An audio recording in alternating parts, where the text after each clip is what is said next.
Right now, inside your brain, there are over 86 billion neurons, and they are either building or decaying, based on what you decide to do next.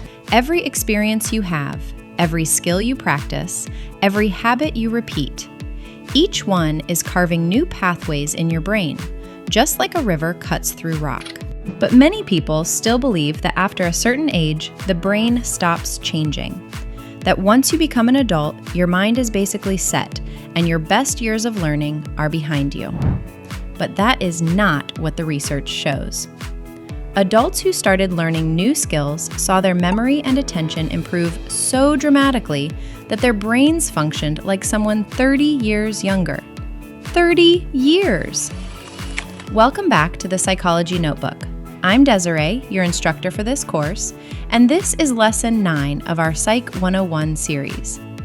Today, we are covering neuroplasticity, what it is, how it works, and why starting something new at any age is not just possible, it's biological. And our beloved forest monitor, Frank, will be joining us again, and this time, he picked up a new hobby, making YouTube videos. Let's get into it. Frank has a new hobby. He's making YouTube videos. Nature content, obviously. I mean, he lives in the forest, so it makes sense. But he is new at this. His first few videos? Rough. Even awkward. Kind of painful to watch. Shaky camera, bad angles. He forgets what he was going to say halfway through. Classic beginner stuff. But here's the thing. He kept going anyway. And somewhere around video 5 or 6, something started to click. Not all at once, gradually, like something was shifting. The camera felt a little steadier. The words came a little easier. He started to find his rhythm. Now, Frank almost didn't start this channel at all. He thought he was too old to learn something new, too set in his ways. Like the window for picking up new skills had already closed for him. Sound familiar? Most people believe that at some point the brain just stops changing, that it gets harder to learn as you get older, and eventually you just plateau, like whatever you've got is what you've got. Here's an interesting thing. That's not what the science says. And what's happening to Frank right now is proof. So what is actually happening to Frank? Every time he picks up that camera and films, his brain is literally changing its own structure in response to that experience. The connections involved in filming, in speaking clearly, in framing a shot, those are getting stronger, more efficient, more automatic. That process has a name. It is called neuroplasticity. Neuroplasticity is the brain's ability to reorganize itself, to form new connections, strengthen the ones it already has, and clear out the ones it doesn't need anymore. It is not a metaphor. It is a physical process happening inside your brain right now. Most people picture the brain like a computer, like the hardware is fixed and you are just running programs on top of it. But that's not really how it works. Your brain is more like something that actually reshapes itself based on what you do with it. Based on your experiences, your choices, your attention, your environment. And here's what that means for Frank. He is not just getting used to making videos. His brain is physically reorganizing itself around that skill. Every single time he hits record. That is neuroplasticity. And it does not stop when you're a kid. Now let's go deeper. Because understanding the mechanism behind neuroplasticity is what makes this concept really click. Every time Frank films a video, a specific set of neurons activates. The same neural pathway fires. And here is the key thing. Each time that pathway fires, the connection between those neurons gets a little stronger, a little faster, a little more efficient. This is based on a principle called Hebbian learning, named after psychologist Donald Hebb, who in 1949 proposed that neurons that fire together wire together. When two neurons activate at the same time repeatedly, the connection between them strengthens. That strengthening is how learning gets encoded in the brain. The specific cellular process behind this is called long-term potentiation, or LTP. Long-term potentiation is the long-lasting strengthening of a synapse after repeated stimulation. This is also what scientists mean when they talk about synaptic plasticity, the ability of synapses to strengthen or weaken over time based on activity. It was first discovered in 1973, and it is now considered one of the primary mechanisms behind learning and memory. Think of it like a trail through Frank's forest. The first time he walks a new trail, it is overgrown. He has to push through. It is slow, a little disorienting. But he walks it again the next day, and the day after that. Each time, the path gets a little clearer, a little easier to follow. Eventually, it is wide open. He could walk it with his eyes closed. That worn path is long-term potentiation at work. The trail is the neural pathway. The walking is the repetition. And the clearing of the path is the synapse getting stronger. This is why video 8 feels easier than video 1. It is not luck. It is not talent. It is Hebbian learning. It is LTP. It is biology. But here is the other side of neuroplasticity. And this part is just as important. The brain not only builds, it also clears. Think about Frank's early videos. The bad camera angles, the rambling, forgetting his point halfway through a sentence, stopping, starting over, losing his train of thought. Those were habits, neural pathways that were active and being reinforced. But Frank stopped reinforcing them. He started doing things differently. And here is what happened. Those old pathways started to weaken. This process is called synaptic pruning. Synaptic pruning is the brain's process of eliminating neural connections that are no longer being used. Pathways that are not regularly activated gradually weaken and eventually get cleared away. The brain is constantly editing itself, keeping what gets used and letting go of what doesn't. You have probably heard the phrase, use it or lose it. That is not just a motivational saying, that is literally how your brain works. Synaptic pruning happens throughout your entire life, not just in childhood. Every time you stop practicing something, those pathways weaken. Every time you build a new pattern and stick with it, those pathways strengthen. Your brain is always deciding what to keep. Frank's brain is getting more efficient because it is doing both things at once, building stronger pathways for what he is learning and clearing away the patterns that are no longer serving him. By video 7, Frank is struggling. The views are not coming. His cousin told him he should stick to what he knows. And Frank is sitting alone in the forest that night, genuinely wondering if he is wasting his time. Maybe he started too late. Maybe this is just easier for younger Sasquatches.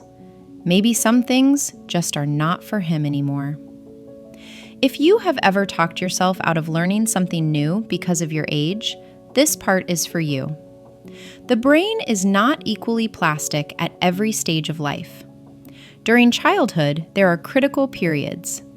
Critical periods are phases of heightened brain sensitivity when certain skills form most easily.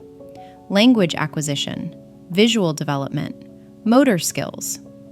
The brain during these windows is incredibly responsive to experience.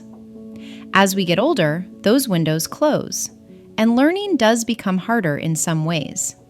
It typically requires more repetition, more intentional practice, and more time. But here is what a critical period closing does not mean. It does not mean learning stops. It does not mean the brain becomes fixed. The adult brain never stops being plastic. It just works a little differently. Frank is a grown Sasquatch. He is not in a critical period. Learning to make YouTube videos is harder for him than it was when he was younger. It is taking longer. It requires more repetition. But it is happening. Because neuroplasticity continues across the entire lifespan. That is not a motivational statement. That is what the research actually shows. Frank does not know any of this yet. He just knows that video 7 felt hard, and he posts it anyway. Video 8. Frank hits record. And something is different. The words come easier. The camera no longer feels foreign. He finds his rhythm faster than he ever has before. He finishes the video and sits back and thinks, that actually felt okay. What happened between video 7 and video 8? This is where the concept of experience-dependent plasticity becomes particularly important. Experience-dependent plasticity is the idea that the brain changes specifically in response to what you actually do. Not what you think about doing, not what you intend to do, what you show up and do repeatedly over time. And we have scientific evidence that makes this impossible to ignore. In a landmark study, researchers examined the brains of London taxi drivers. For decades, taxi drivers in London were required to memorize thousands of streets, routes, and landmarks across one of the most complex cities in the world. This process was called the knowledge, and it took years to master. What the researchers found was remarkable.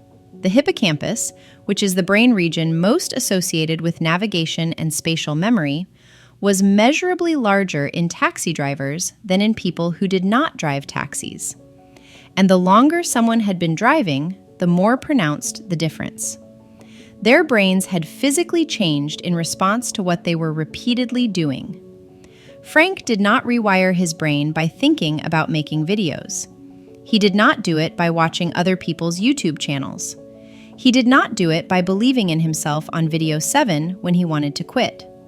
He did it by picking up the camera every single day and doing the thing, even when it felt awkward, even when the video was not great, even when he was not sure it was working. That consistency is what changes the brain. That is experience-dependent plasticity. So what does all of this mean outside of Frank's forest? If you are learning an instrument, every practice session is strengthening the neural pathways involved in playing it. That is why it starts to feel more natural over time. It is not just muscle memory. It is your brain physically reorganizing itself around that skill.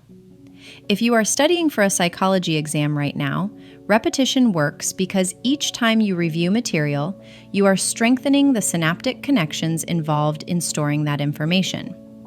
Spaced repetition is not just a study strategy. It is neuroplasticity in action.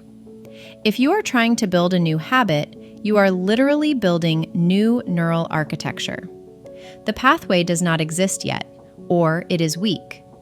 Every time you perform the habit, you strengthen it through long-term potentiation. Every time you skip it, synaptic pruning begins. And for anyone dealing with anxiety, depression, or other mental health challenges, neuroplasticity is part of why therapy and behavioral change can actually work. When you consistently practice new ways of thinking or responding, you are building new neural pathways. The brain can build new patterns. That is not wishful thinking. That is biology. And for anyone who has experienced a brain injury or a stroke, recovery often involves neuroplasticity too. The brain rerouting function around damaged areas, finding new paths to carry information. It is plasticity as survival. Whatever you are working on right now, your brain can physically reorganize itself to support it, but only if you actually do the thing. All right, before we wrap up, let's see if your brain was paying attention. Brainbuster time. Question 1. What is the term for the long-lasting strengthening of a synapse following repeated stimulation? A. Synaptic pruning. B. Neurogenesis. C. Long-term potentiation. D. The all-or-none principle. Take a second, think about it. The answer is C. Long-term potentiation, LTP. It is the cellular mechanism behind learning. Every time the same neural pathway fires, that connection gets stronger. That is Frank's trail getting clearer with every single walk. Question 2. True or false? The brain stops being plastic after childhood. Think about it. False. This is the myth we busted today. Critical periods close, but the adult brain never stops reorganizing itself in response to experience. Neuroplasticity continues throughout your entire life. Frank is proof. Question 3. What is synaptic pruning? A. The process of forming new neural connections through repetition. B. The brain's process of eliminating neural pathways that are not being used. C. The strengthening of a synapse after repeated stimulation. D. A phase of heightened brain sensitivity during childhood. The answer is B. Synaptic pruning is the brain clearing out what is not being reinforced. Use it or lose it. The brain keeps what you practice and lets go of what you do not. If you are learning psychology in a way that actually makes sense to you, make sure you subscribe to the Psychology Notebook so you do not miss the next lesson. In Lesson 10, we are going to talk about something that happens every single time you look at anything, hear anything, or feel anything. And the wild part is that your brain is not showing you reality. It is showing you its best guess at reality. And those two things are not always the same. I will see you in the next lesson.